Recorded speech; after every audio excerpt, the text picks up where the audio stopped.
This episode of All In is brought to you by Gospel Day by Day. If you're looking for an effective way to supplement your whole family's Come Follow Me study, look no further. The Gospel Day by Day study journals are here to save the day. They've specifically developed the study journal for adults to help you plan for your family as you dig into the scriptures yourself. But there are also journals specifically designed for children and youth that are affordable, adorable, and beautifully designed to help your kids think about the 4 areas of growth in the church's new children and youth program. You can find the journals and other resources for Come Follow Me at gospeldaybyday.com. Again, that's gospeldaybyday.com. They say everything is bigger in Texas, and Britt Berrett was a hospital administrator at a very large 898-bed hospital. He is also the author of the New York Times and Wall Street Journal bestseller, Patients Come Second. The concept of the book may seem counterintuitive, but it is really quite simple and makes a lot of sense. In order to best care for patients, nurses, physicians, and all hospital employees must first be engaged, understanding their purpose, and empowered to lead. Where did this idea come from, though? Well, it all began with an accident when Britt was a young boy. Britt Berrett is the former president of Texas Health Presbyterian Hospital in Dallas, Texas. He is now director of the Healthcare Administration Program at University of Texas at Dallas, and he and his wife, Lori, are the parents of 3 children. This is All In, an LDS Living podcast where we ask the question, what does it really mean to be all in the gospel of Jesus Christ? I'm Morgan Jones, and I am honored to have Britt Berrett on the line with me today. Britt, welcome. Oh, thank you for the invitation. It's a delight to be with you. Well, I have been looking forward to this interview. I feel like I should give listeners a little bit of background. We received an email from someone who works with you in the Dallas temple. Is that right, Britt? He actually shared with me about the podcast, and I've become a fan, and I just love him. So he and I talk about him on a regular basis. So, Morgan, I got to thank you for doing this. This is amazing. The interviews that you're conducting are absolutely awesome. So thank you. Thank you. Thank you. Well, it is such a treat for me to have any part in this podcast. And I was just telling somebody this morning that I feel like it's helped me more than it's probably helped anybody else. And so I just feel blessed to get to do it. Britt, you've worked in healthcare, and that is kind of your background. You were a healthcare administrator, hospital administrator in a huge hospital in Dallas. Is that right? That's right. That's right. My career has been in healthcare, and it began early in life, but I became a hospital president at an early age and had some unbelievable experiences, things that have changed my life. Well, I'm excited to talk a little bit about some of those experiences today, but I kind of want to start from the beginning, if that's okay. That's fine. We're going to take it way back. On another podcast that I listened to with you, you talked about how there were 2 experiences in your life that led to your desire to work in healthcare. One, when you were very young, you were involved as a 15-year-old in a fire, and 2, you served a mission in Peru, and that those 2 things are kind of what set the stage for your career in healthcare. Can we start there and you kind of share with us what was the situation with the fire and how were you saved? Yeah, I was in a horrible fire, and 20% of my body was burnt, and they rushed me to Harborview Medical Center in Seattle, Washington, and it absolutely saved my life. And as I reflect back, I get a little emotional because those that have dealt with fires know that it can be a very extremely painful recovery, and it was. And as I reflect back on that, actually, I don't recall the pain. What I do recall are the amazing men and women who saved my life.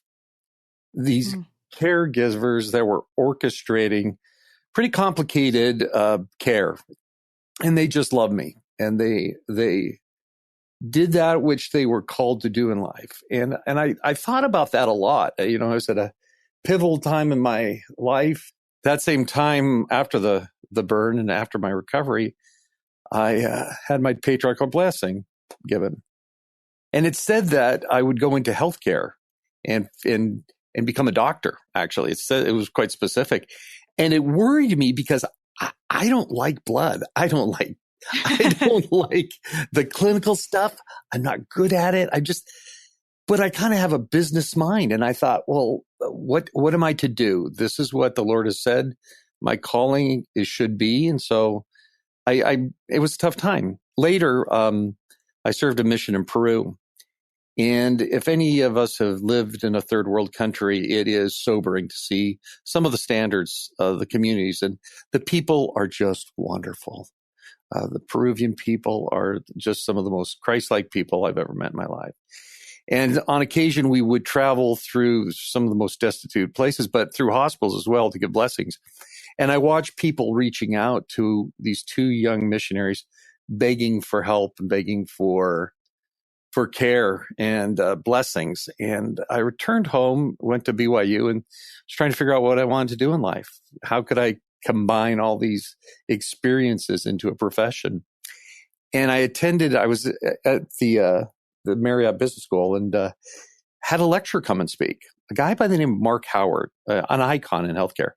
And he talked about healthcare administration. He talked about orchestrating the care behind the scenes, not in front, not with the stethoscope and the scrubs and the accolades, but behind the scenes, quietly and reverently and purposefully making things happen. And, it was an aha moment for me. And I thought, that's where I'm to go. And so I earned a degree in finance, went to Washington University School of Medicine in St. Louis, did my graduate work there, and my career just absolutely took off.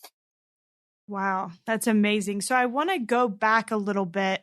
Okay. When you were involved in this fire, how did the fire start, and how were you taken to medical care? And then secondly, what was it about the way that those people, those medical professionals, the way that they cared for you, what was it about them that made an impression on you? Well, if you want to know, I don't tell that very often, but it was stupid. It was trying to light a barbecue and throwing gas on it. Dumb. And it just But you were exploded. 15. I was 15. It was a Sunday afternoon, and I just caught on fire. And I raced through the house. My father grabbed me and threw me in the shower, threw me in the back of the station wagon, drove to we lived in a small little town in Washington at that time. They did not have a burn unit. They were going to wait for the helicopter. In those days, it was going to take a couple hours of helicopter to get there. So my dad had them dope me up, put me in the back of the car. My mother cradled me in her arms. And we drove to Harborview. As I pulled in, I still remember they opened the back of the station wagon. People jumped out and just rushed me in to give me the care I needed. And they were so kind and caring. It was touching. So that the memory I have of that is basically those nurses and those physicians talking to me and asking me, where was the pain? How could they treat it? Coordinating together the care. And it's an experience that I don't want to repeat, but it's an experience that changed my life. So interesting how that happens. So fast forward and you get a job at a hospital early on in your career as a young CEO, and you share you've talked about this experience and how you found that you kind of had to turn around this hospital. Could you share some principles that are most helpful to making improvements in any organization, healthcare or not, as a leader that you learned from that experience? And if you need to tell any background on that, that's totally fine. Okay. Well, thanks. I kind of got my emotions under control there. So thanks for giving me the pause. I got a little emotional. When you think back on life experiences, rarely do we pause and ponder and consider what happened. And it brings back this overwhelming emotion. I think that's okay. I absolutely think that's okay. It puts an exclamation point on the road that you've traveled. So, I finished graduate work, moved out to California, became a CEO of a hospital, first with Sister St. Joseph, and then Sharp Healthcare in San Diego. And a buddy calls me up and says, "Hey, I've got this hospital in Dallas, Texas. Will you come run it?" And I was so excited. I was so young. I was so thrilled that I was giving such a large responsibility. It was a hospital, about 400 beds. It had revenue in about the 700 million range. So it was a big operation, about 2,000 employees. I arrive and I think, it's interesting, Morgan, something was wrong. I walked through the hospital and they were grumpy. And they no eye contact. And I love wandering through the hospital and talking with people. It's just one of the great joys of my life, and to hear what they're doing and how they're doing. So I brought in a team. And I said, you know what? There's something wrong here. Can you survey our employees? And it was the Gallup organization. And so they came in and surveyed our employees, and they came back and said, we got bad news for you. This is what we define as a toxic work environment. People hate working here. And I'm reflecting on this. I'm thinking, you got to be kidding me. This is healthcare. But I had been the fourth CEO in 4 years. There had been huge turnover. Equipment was broken. They had about a 30% vacancy rate. So every third shift, they had to hire someone as an agency nurse or have asked people to work extra overtime. It was not what I had envisioned and what I had experienced. So I gathered the executive team together, and we had some very deliberate and purposeful conversations. We asked, where do we want to go? What do we want to be? And I will admit, I stole so many ideas from the church. I looked at this church structure. If you think about our faith, it was a small group of a couple dozen people in a small little farmhouse that have scaled up to 16 million people worldwide. I'm just intrigued. It has to be divinely guided. And so some of the tenets in that faith I felt were applicable. So the creation of councils. I went to the leaders. There were about 40 or 50 managers and directors. And I said, how often are you connecting with the people that work for you? The night shift, weekend shift, we had managers who had really hadn't talked to them in months. And so I said, okay, once a month, you are going to personally connect with every person that works for you. Does that sound familiar at all? And we're going to create study sessions where we're going to study leadership, and we're going to have regular meetings, book clubs. So we introduced a whole number of initiatives. One of the most important takeaways, important efforts was to ask, why were we here? What was our purpose? Why was this hospital created? Why are we here? And where are we going to take this hospital into the future? Once again, total plagiarism, but it was such a powerful tool. And within 3 years, the Dallas Business Journal selected us as the first hospital ever to be the best place to work in the entire Dallas-Fort Worth area. And one of the top 50 best places to work in the state of Texas. We received the first hospital in this North Texas area to receive the magnet certification in nursing. This is the highest accolade a nursing service can receive. We received the state Baldrige Award. Our financials became the best in the entire company. Our quality measures were superior. I mean, everything started to click. And I learned a lot of lessons in that experience that have carried me through the rest of my career. So, retrospect, I probably should have asked how bad was it before I took the job, but boy, did I experience great when I worked there. So I'm curious, Britt, when you have, as a leader, you mentioned councils as an example and kind of touching base monthly with your employees, which seems like a no-brainer, but when it's not happening, that's revolutionary. As a leader, what are some of the things that you have to do to make sure that your employees' needs, those under you from top down, their needs are being met? What are some of the things that you found to be key in doing that? Okay, so I write the dissertation on leadership theory, and I write the dissertation on best practices on leading an organization. And they're applicable in a hospital, they're applicable in a retail institution, they're applicable in the church. And the very first one was find your purpose, find your meaning, find the organization's purpose, find the organization's meaning.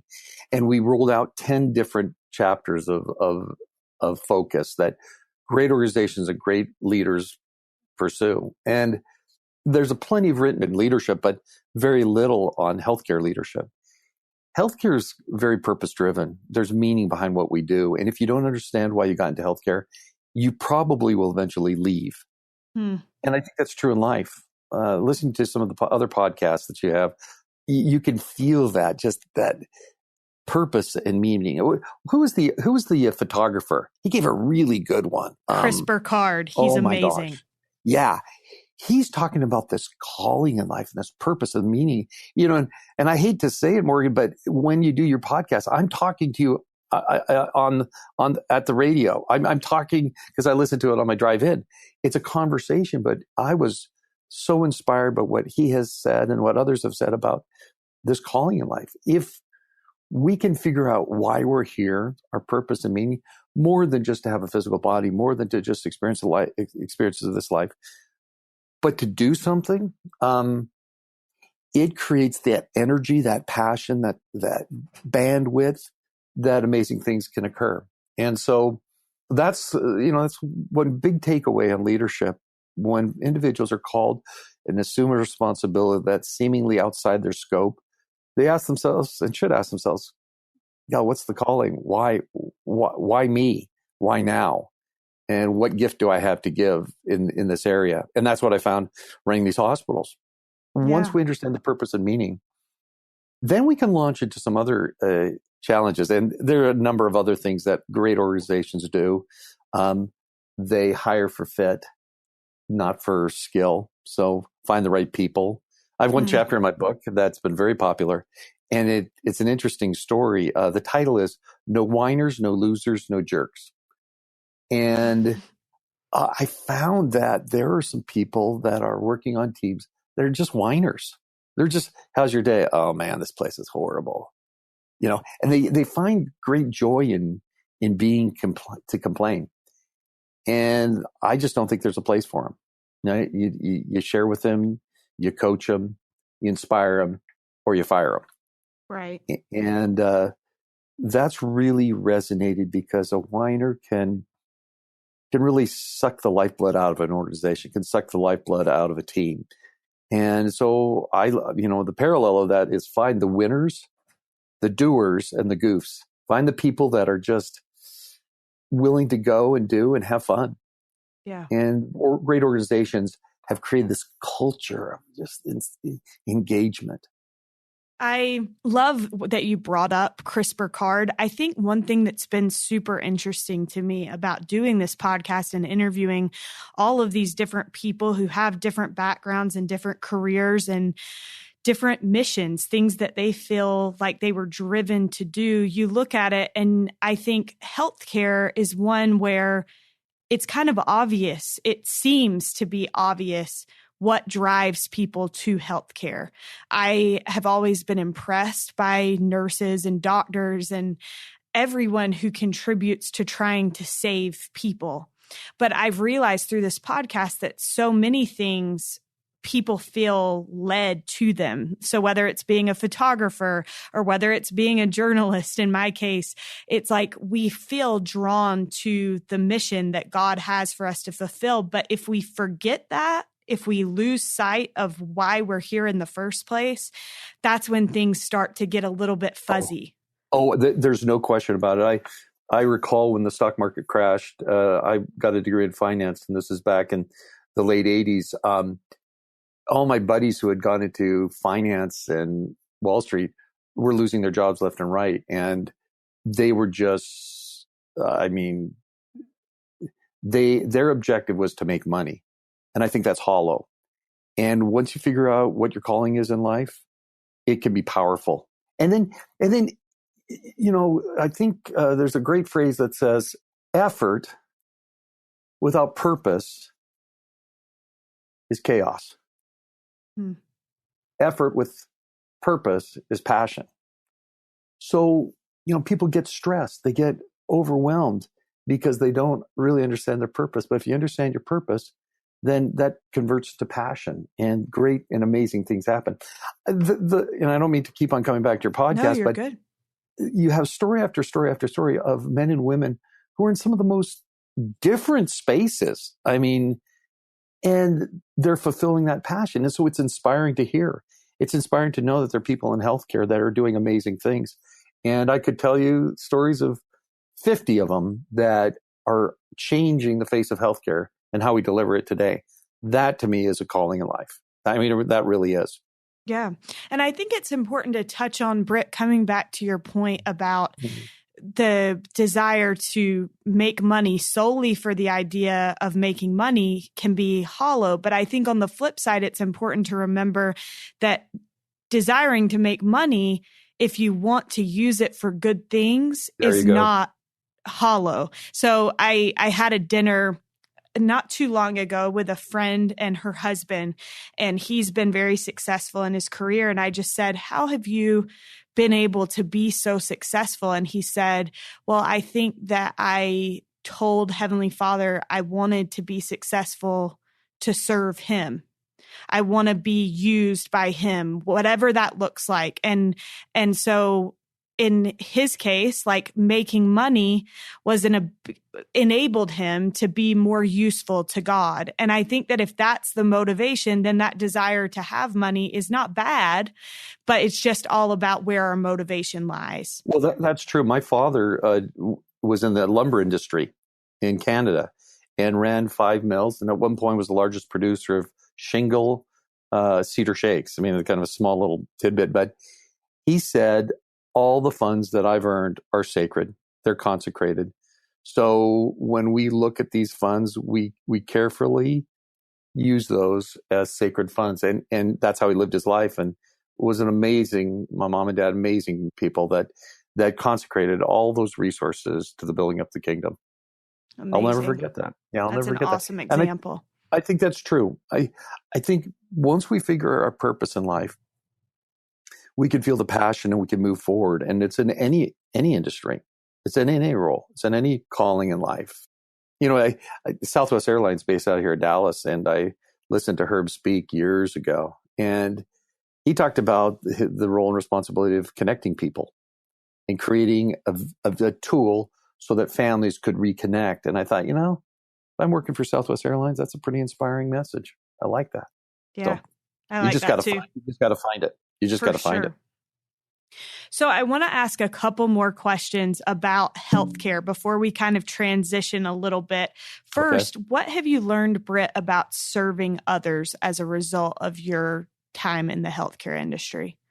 Well, I think as it relates to healthcare specifically, people get into the profession because they have a servant's heart and they want to care for others that are in their most desperate time of need.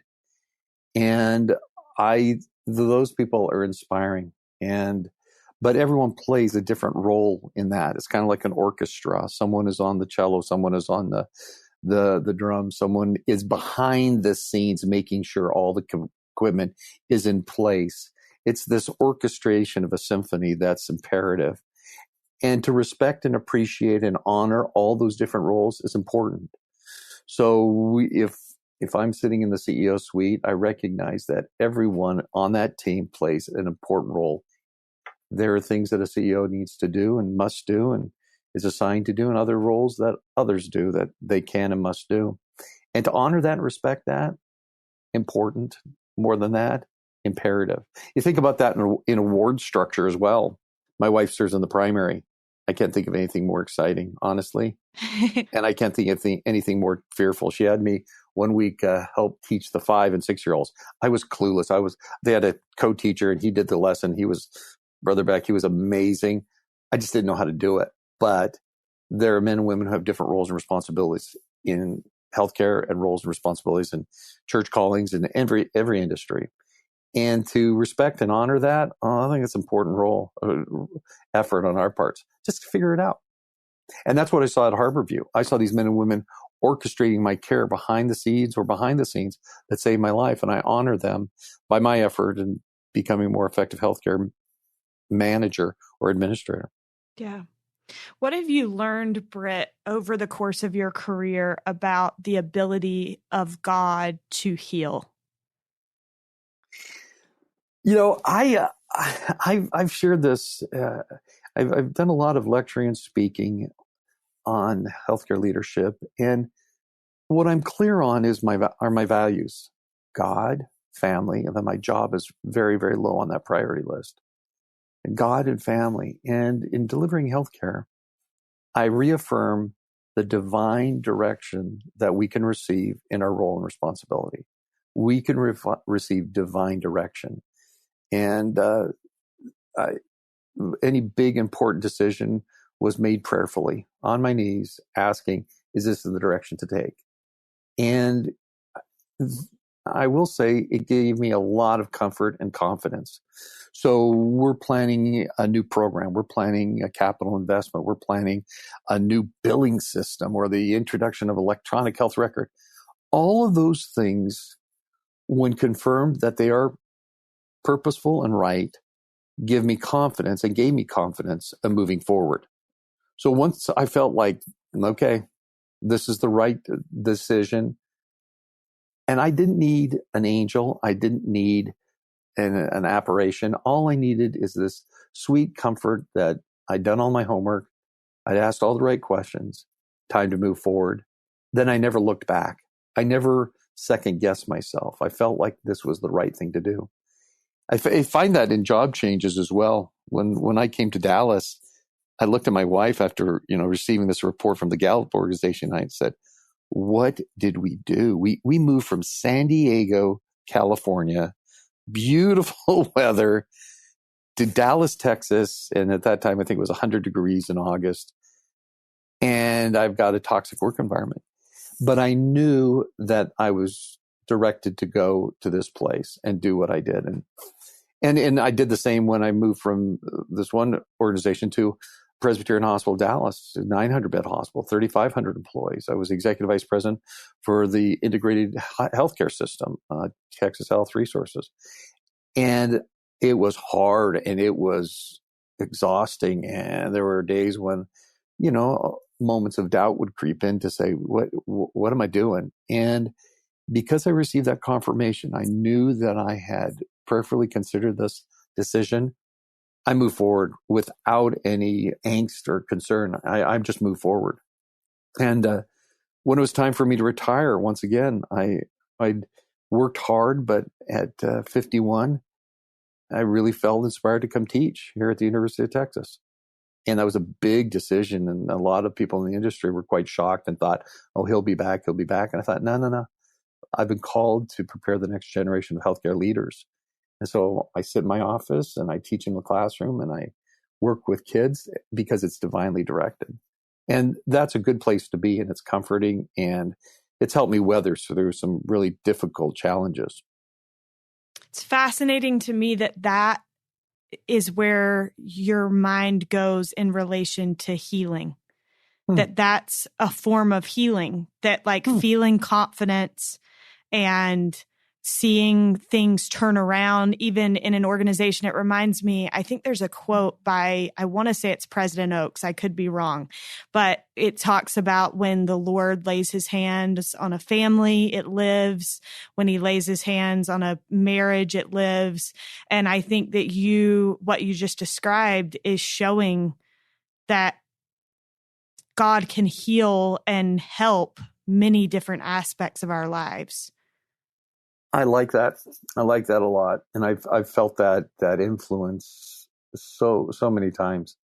I believe our Heavenly Father wants his creations, us, to find comfort. And if the healthcare delivery system can be flawless, and it can be caring, and it can be embracing, I think that's what he would want us to do. And so in my role, my small area of responsibility, well, doctors do doctor things and nurses do nurses things and pharmacists do pharmacist things. I do administrative things. And together we bless lives. So I love good that. feeling. What about Britt? I imagine you were president of this huge hospital, and I imagine that sometimes you probably felt pretty spread thin in regard to fulfilling your work responsibilities, your family responsibilities, and your church responsibilities, not in that order. How did you find balance in that? And what would be your advice to someone who may be struggling to find that balance? See, I'm the wrong person to ask that question because I say, it's just like Jello. There's always room for more. There's always room for you to eat more Jello. I mean, I recall I was running the hospital and our daughter was starting her freshman year, and I wanted to make sure she had a strong spiritual foundation, not only from what we taught in the home and experiences that she had, but really the structure. So I actually volunteered to teach early morning seminary, and that went on for 10 years. So I would get up and remember the beauty of the sunrises. I never saw the sunrise. I never saw it for 10 years. I was, we had 6 a.m. seminary. And so I would teach from 6 to 7. Later on, I taught the 6 to 7 and then the 7 to 8 classes. So it was dark when you went in and light when you came out? That's right. I can relate. I was also an early morning seminary student. That's right. And those are God's warriors going to early morning seminary. I mean, that's no small effort, but I just kept on assuming or accepting and responsibilities. And I took a break for the PhD. So that was a break in that regimen. But as soon as the dissertation was completed and published, I went back to teaching. So 10 full years of teaching seminary were some of the greatest experiences and growth experiences of my life. And I don't have good advice. I just spread myself thin, and the Lord fills in the difference. And I serve in the Dallas Temple, and anyone that has served knows that it's a lot of work. I mean, it's service, and I really struggled with memorizing, and for some reason, I can speak in large groups of people, but if you ask me to remember your name or your phone number, I've got to write it down. And it was really, really, really hard. And I just kept at it. And it's been a tremendous blessing to just keep at it. Chester Elton, good friend, fellow, he's from Vancouver, Canada, where I grew up. He talks about the commitment that you need, that you have to be purposeful and intentional, but you just got to keep on slugging away. And that's, I guess, what I've done. I've just kept on accepting roles and responsibilities and directed to do that. And when I'm at capacity, I don't know if I've reached my capacity, because Heavenly Father always fills in the gaps. So as I was trying to learn all the roles and responsibilities of serving in the temple, He just kept on helping me and giving me comfort when I was a little discouraged because I wasn't doing all that could be done. He just filled in the gaps. And I think that's true. I think I just think you just keep doing. Yeah. I can vouch for what you said about temple work. I think I worked in the Salt Lake Temple last year, and I was so amazed by how much work it actually is. That, like, when we talk about someone taking a temple shift, we're not talking about just like sitting and smiling. You're like working the whole time. Wasn't that surprising? Because when we visit the temple, it's such a beautiful and peaceful experience. And you figure all those things happen behind the scenes flawlessly. But if you're serving in the temple, you put your track shoes on, because you are moving. The men I work with have become some of my dearest friends. I just love them. They are amazing. I dropped the average age about 40 years, but they... Imagine what I did for the average age, Brett. Oh my goodness. Well, right now, missionaries that are either preparing to leave or have recently returned are able to serve. And they are so better prepared, having experienced the covenants in a way that's powerful and purposeful and meaningful. But they add to that experience. I bet they just adored having you work with them side by side. I think that would have been a great experience and great people. It's such a treat. And I think that's the thing that's so neat is to see these people, many of them who are retired, and they don't quit. They don't just go off and ride off into the sunset. They then go and work in the temple. And I'm like, we're getting our steps in, ladies, you know. But one of them said to me, he says he's from Gilmer, Texas. Brother Barrett, I'd rather wear out than rust out. And and there are 5 or 6 of them that come in a van every Tuesday. They drive from an hour and a half, almost 2 hours every Tuesday, and they serve so faithfully. And they jump in the van and they head back to Gilmer after the time is served. And they are wearing out. They are not rusting out, guaranteed. Yeah. Amazing. I love that.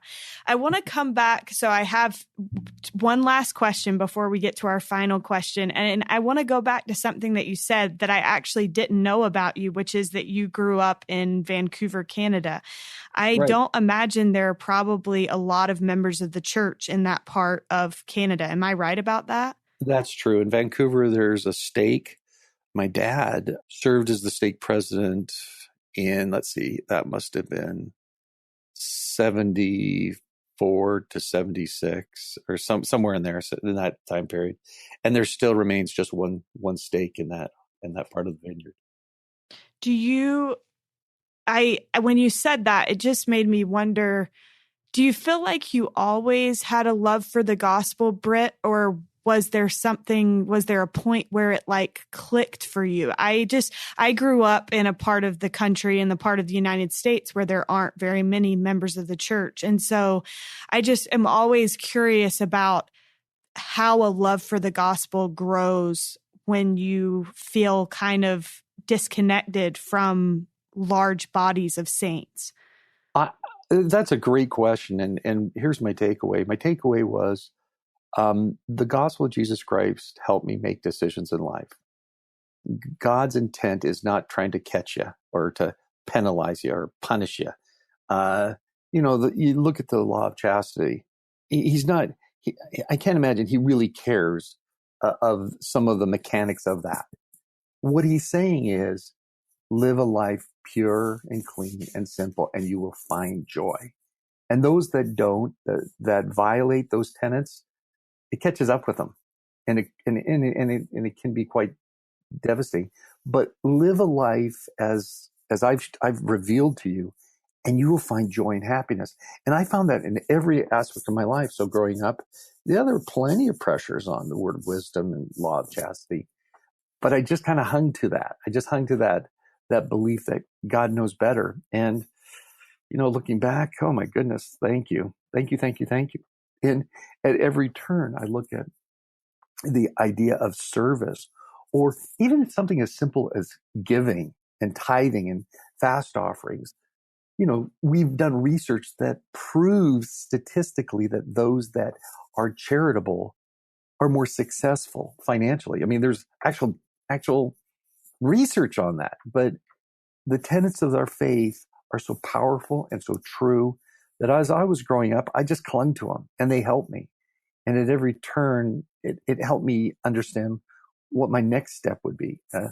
Right now, the spirit of Elijah is strong. The hearts of the children turning to their fathers, and their fathers to their children. Have some grandchildren, and you'll know how that's all about. It's one of the greatest joys of my life as my heart turns to our grandchildren. I've got wonderful nieces and nephews. I just adore them. And they know that Crazy Uncle Britt absolutely loves them, and my hearts are turned to them. And hopefully their hearts are turned to their parents. And so the tenets of our faith, wherever we are, whether it's in downtown Sandy, Utah, or it's in that West Vancouver, British Columbia, the truths help us navigate through life. And that's kind of what I've hung to, and it's proven to be very powerful in my life. Yeah. I had a friend send me a text. It's probably been a couple years ago. And she said that she and her boyfriend at the time, now her husband, had been having a conversation about all the different aspects of the gospel that we don't even think about that bless our lives. So she said, learning to give talks in church, learning to work with other people in callings, a whole list she had come up with that just are not the typical things that you think of, some of which you mentioned, which is what made me think of this. And then I just saw a post the other day where a woman was saying that because of the gospel, when you are talking about donating organs, you are able, she said, she referred to it as you check all the right boxes in terms of your health. And so I just think there are so many different things that we just do them without realizing how much they're blessing us. But I believe, like you said, God takes care of us through the gospel. And I'm super grateful for that. I got to share this one experience. And I Please. apologize for doing this. But No. So I'm teaching undergrads right here, right? And I have 500 in our program. And my office is located right in the student traffic area. And I will have 2 or 3 or 4, 5 students pop into my office on a daily basis. It's inspiring to hear their stories, but also disheartening because they don't have a bishop that loves them, or maybe ministering brothers or sisters, or maybe a young men's or young women's president who gives them counsel and advice. That they're all on their own. And so you look at the structure of this church, we have all these rich resources that help the youth navigate through the questions of life. So they'll pop into my office and say, "Hey, Dr. Berrett, what's the scoop?" And I'll look at them and going, I wish I could send some ministering brothers over to your house to help you navigate through these challenges. I wish you had a young women's president who cared about, how you're living your life and could embrace you. So not only the theology and the tenets of the faith, but the structure of the church is powerful. And it really is a differentiator. And for parents to try and navigate through this life without those resources, good luck. It's tough. So yeah, that to me is a great takeaway as well. I love that. Thank you for sharing that. Our last question, and you've listened to the podcast, so you know what's coming, but what does it mean to you, Britt, to be all in the gospel of Jesus Christ? First of all, love this question. And second of all, love the answers. And as I was reflecting on this after the invitation to participate, I believe being all in means you're willing to change. It means that you're willing to become different, that you're willing to become purposeful, intentional, to become more Christ-like. We claim we're Christians. How dare you not call us Christians? Okay. Well, if you claim to be a Christian, that means that you will become Christ-like. And that means you and we have got to change. And, that's one of the things I'm so grateful for my wife. She's the sweetest person in the world. And we're a lot alike and a lot different. She is quiet and kind and loving, and I am loud and brash and obnoxious. And I have learned that I have to become more like her, which are Christ-like attributes. So I spend more time listening, and I spend more time considering Savior attributes that are powerful, and they are changing. I think at the moment we say, that's just the way I am, that's just who I am, I think that's when we stop becoming Christ-like. And I think that's what it means to be all in, because it's hard to change. It's hard to put away some of those attributes that you've grown up with that have become part of who you are. I think being all in means you become more and different and Christ-like. Thank you. That's a wonderful answer. And I've never thought of it that way. And that's what I love about hearing everyone's answers to that question is everyone is different. And that's powerful. So thank you so much, Britt. Thank you for giving of your time and for sharing your insights with us. My pleasure. A huge thank you to Britt Berrett for joining us on today's episode. You can find Britt's book, Patience Comes Second, on Amazon. Thank you for listening, and we'll be with you again next week.